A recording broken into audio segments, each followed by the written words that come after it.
Welcome back.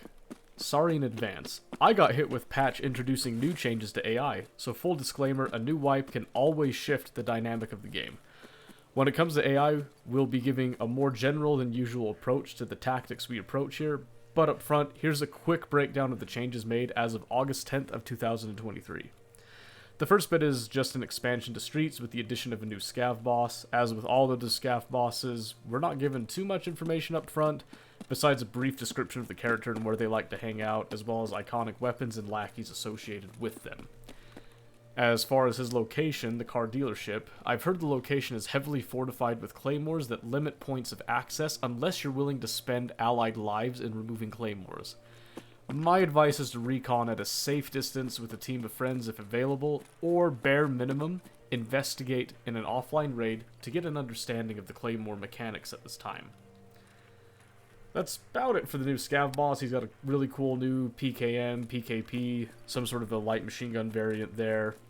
Don't be afraid to experiment and prod, but don't go too crazy early wipe. Safety and survival first.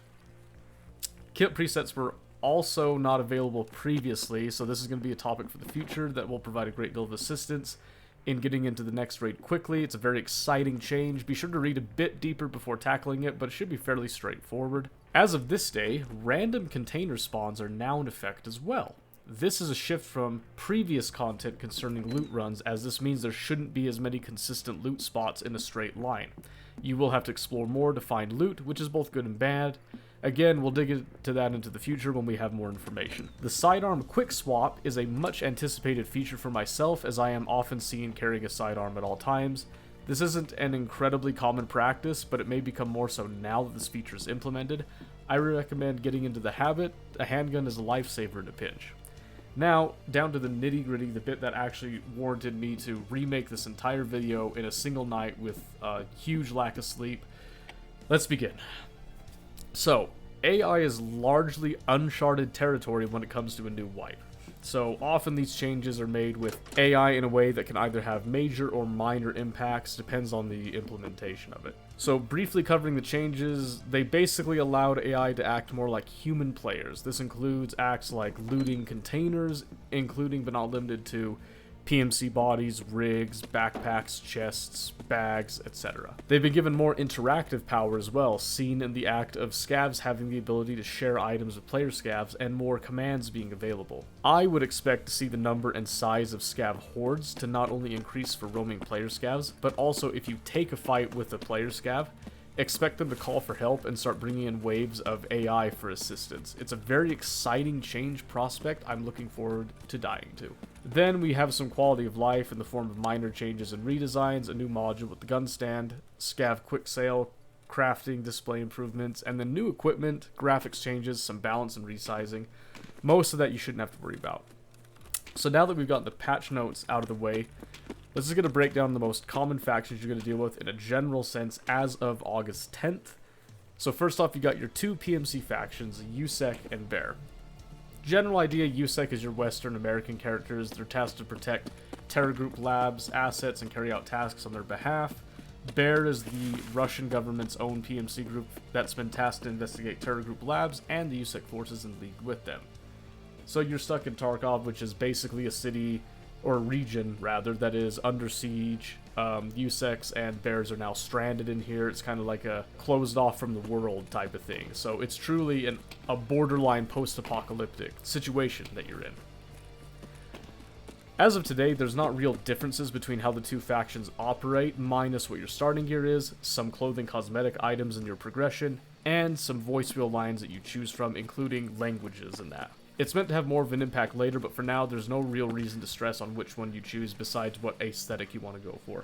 Now, we get to the actual Scavs, which is a bit of a general term. We tend to refer to Scavs as the regular guys you're going to see patrolling villages, roads, and other locations. They usually have low quality gear in terms of condition and actual loadout, and their ammo is usually just average at best, with a few rare exceptions here and there.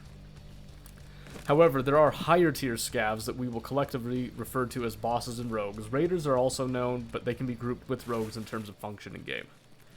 So Scav bosses do not always spawn in on their respective maps, they only have a chance of spawning.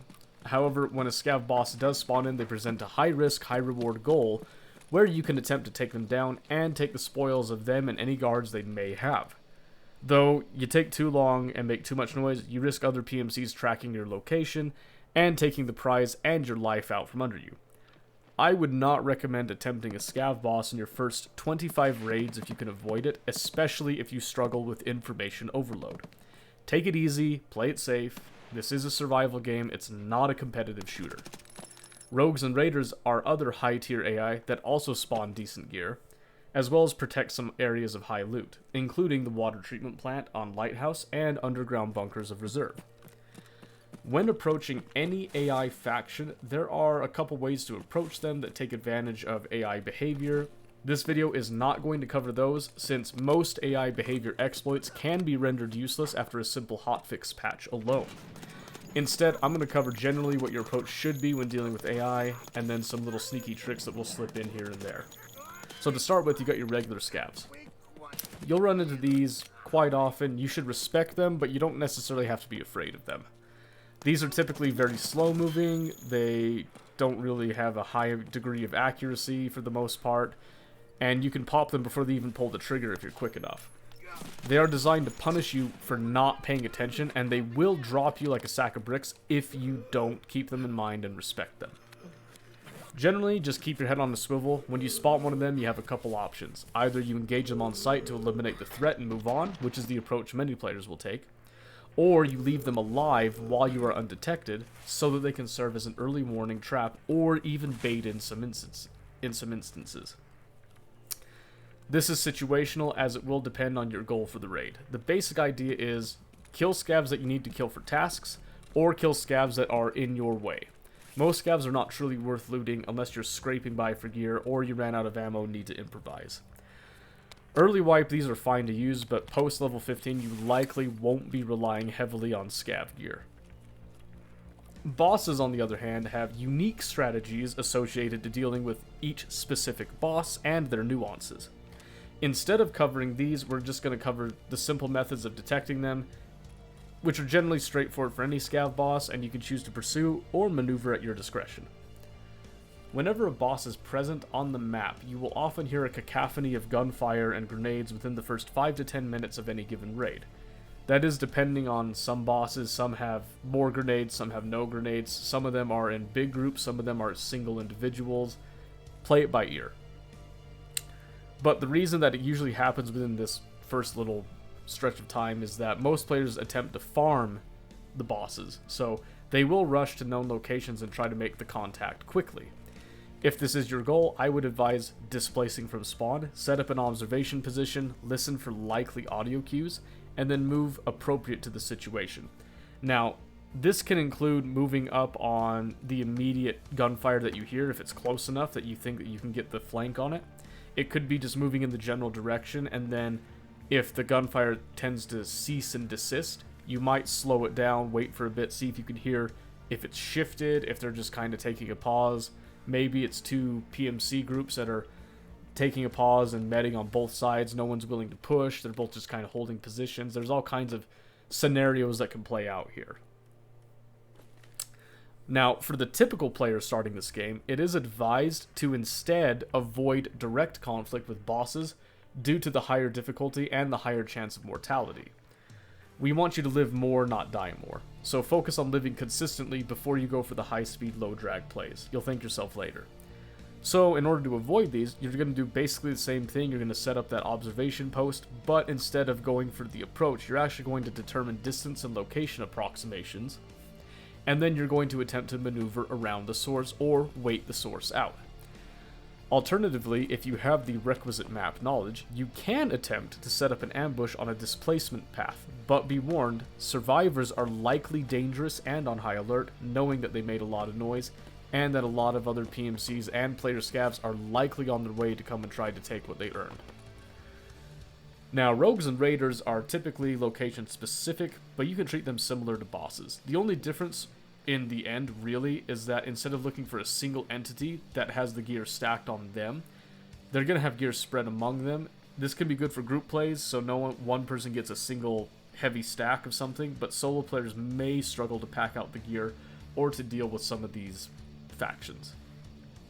After all this, with the advent of a new wipe, just remember there's changes everyone is dealing with. People may behave differently when it comes to approaching these scav bosses now. My advice for new wipes is wait on day 0 due to common disconnected networking errors that tend to occur on that day, and wait instead for the day after. Once you have chosen the day that you're going to play, take it slow, have a plan for every raid, and be willing to run away and preserve your gear over getting that one last juicy kill. I do apologize for the lack of quality in this video. The wipe kind of caught me by surprise, and I had a really busy week. The video I had previously made and prepared was filled with information that was just far too out of date to be useful. I'm hoping that this weekend holds strong so that I can get a much better quality information gameplay footage up there that has gameplay from this wipe specifically, and with more topics to discuss in the next episode. But that's going to be it. I appreciate you guys watching all the way to the end. Don't forget to like and subscribe. It really helps out the channel, keeps things rolling. Also remember, we stream live on Twitch every Monday, Wednesday, and Friday at 1800 Mountain Standard or Daylight, depending on the time of year. We also have a Discord server linked below. Feel free to join that and look for hookups. Tarkov truly is one of the greatest dating simulators known to our age, after all. Until next time, friends, don't forget it's just a game, and happy Wipe Day.